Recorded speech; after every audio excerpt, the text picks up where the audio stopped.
आता चित्रपट सृष्टीला घर संसार दिल्ली काठात नई राहे पहिली रात नई माँ तू नहीं और सही अशा पद्धतीचे चित्रपट दिलेले आहे. पण जो चित्रपट त्यांनी एकत्रितपणे दिला आणि त्याचं संगीत विशेष गाजलं तो होता शम्मी कपूर आणि शकीला अभिनीत चायनाटाउन.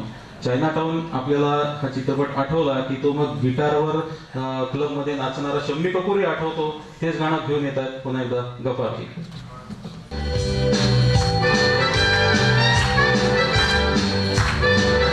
शम्मी कपूर है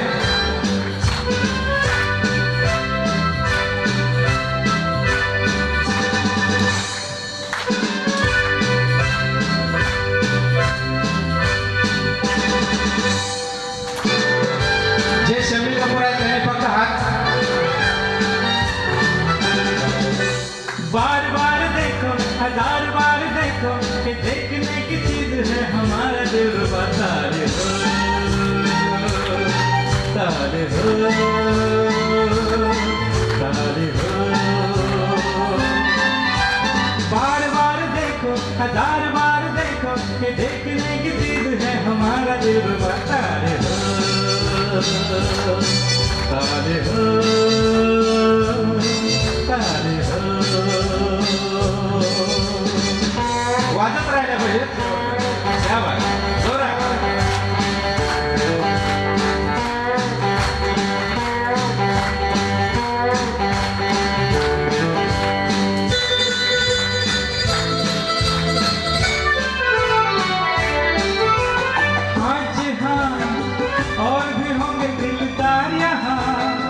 लाखों दिलों की बहार यहाँ पर ये बात कहाँ.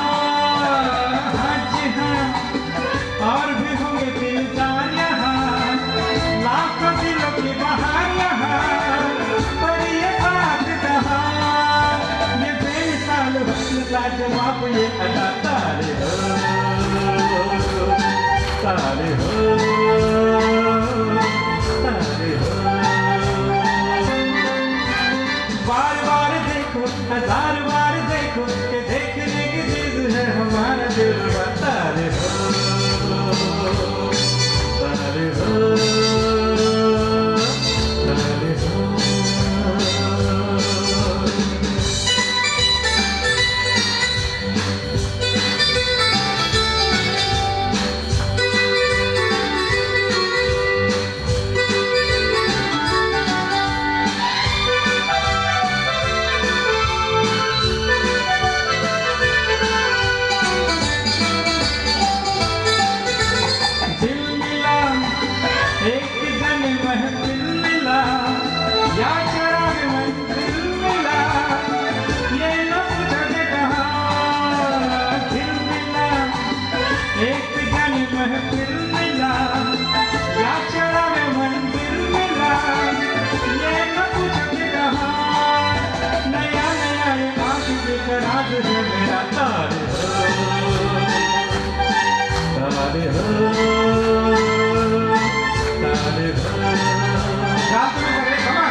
गफारभाई, तुम्ही पुन्हा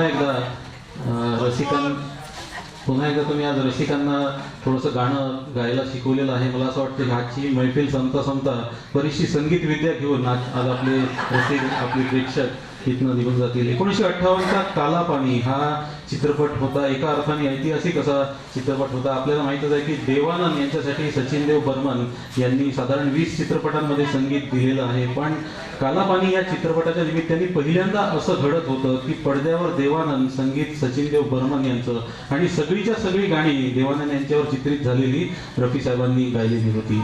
त्यानंतर 1963 तेरे घर के सामने हा चित्रपट आला. तोही अशाच धाटणीचा होता. म्हणजे सचिनदेव बर्मन यांचं संगीत, पडद्यावर देवानंद आणि सगळीच्या सगळी गाणी रफी साहेबांनी गायलेली होती. आणि हे दोनच चित्रपट भारतीय चित्रपट सृष्टीच्या इतिहासामध्ये आहेत. अन्यथा रफी साहेबांच्या जोडीला एकतर किशोरदा असायचे किंवा हेमंत कुमार असायचे किंवा मुकेशजी हे पण असायचे. काला पाणी हा चित्रपट जेव्हा जेव्हा आपण या चित्रपटाचं नाव आठवतो तेव्हा पडद्यावर मधुबाला आणि देवानंद यांची ती गोड अशी जुगलबंदी देखील आपल्याला आठवते. देवानंद हे जरा रुसलेले असतात आणि मधुबाला त्यांना मनवण्याचा प्रयत्न करते. मजरू साहेबांनी सुद्धा आपल्या शब्दांद्वारे अशी गोड जुगलबंदी साधलेली आहे. आपल्या स्वरांद्वारे ती उभी करण्यासाठी प्रीतीजी आणि गफारजी आपल्या समोर आहे.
बापानी या चित्रपटाला सचिन देव बर्मन यांचं संगीत होतं, मजरू साहेबांचे शब्द होते आणि ही अप्रतिम अशी जुगलबंदी रुसव्या फुगव्याची रफी साहेब आणि आशाजींनी या चित्रपटामध्ये घडवलेली होती आणि तीच आता गफारभाई आणि प्रीतीजी यांनी आपल्यासमोर सादर केलेली आहे. मी आपल्या निवेदनामध्ये माझा सांगण्याचा आपल्याला असा प्रयत्न आहे, मगाशी मी आपल्याला सांगितलं की नय्यर साहेबांनी जे पहिलं यश प्राप्त केलं ते सुद्धा मजरू साहेबांच्या साक्षीने, त्यानंतर लक्ष्मीकांत प्यारेलाल यांना दोस्ती या चित्रपटाद्वारे जे पहिलं यश मिळालं ते सुद्धा मजरू साहेबांच्या साक्षीने, आणि असाच योग आर डी बर्मन यांच्या सोबतही घडलेला होता. कारण पहिल्यांदा ते ज्या चित्रपटामध्ये एकत्र आले तो होता नासिर हुसेन साहेबांचा तिसरी मंजिल हा चित्रपट, आणि त्या चित्रपटानंतर तब्बल 73 चित्रपटांमध्ये मजरू साहेब आणि आर डी बर्मन एकत्र आलेले आहेत आणि त्यांनी एक अप्रतिम संगीत आपल्याला नक्कीच दिलेलं आहे. तिसरी मंजिल या चित्रपटामधलं मनाचा ठाव घेणारं थोडंसं सॅड सॉन्ग आहे, मनाचा ठाव घेणारं गाणं गफारभाई आपल्यासमोर सादर करतात.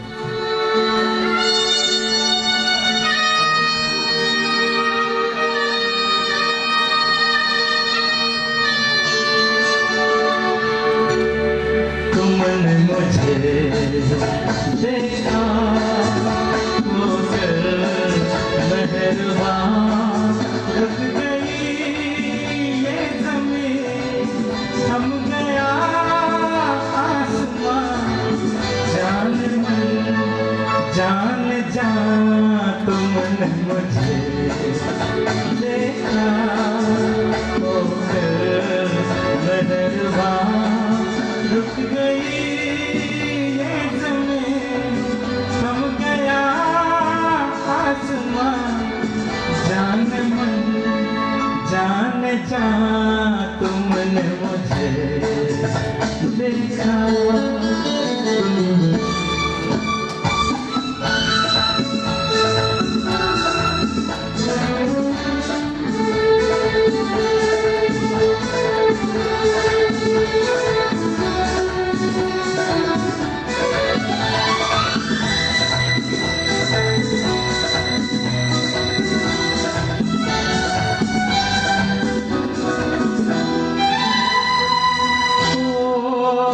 कहीं दर्द के सहरा में रुकते चलते होते, इन होठ की हसरत में तपते जलते होते, मेहरबान हो गई जुल्फ की बदलियां, जान मन जान जा तुमने मुझे देखा होकर मेहरबान, रुक गई ये ज़मीं, थम गया आसमां, जान मन जान जा तुमने मुझे देखा.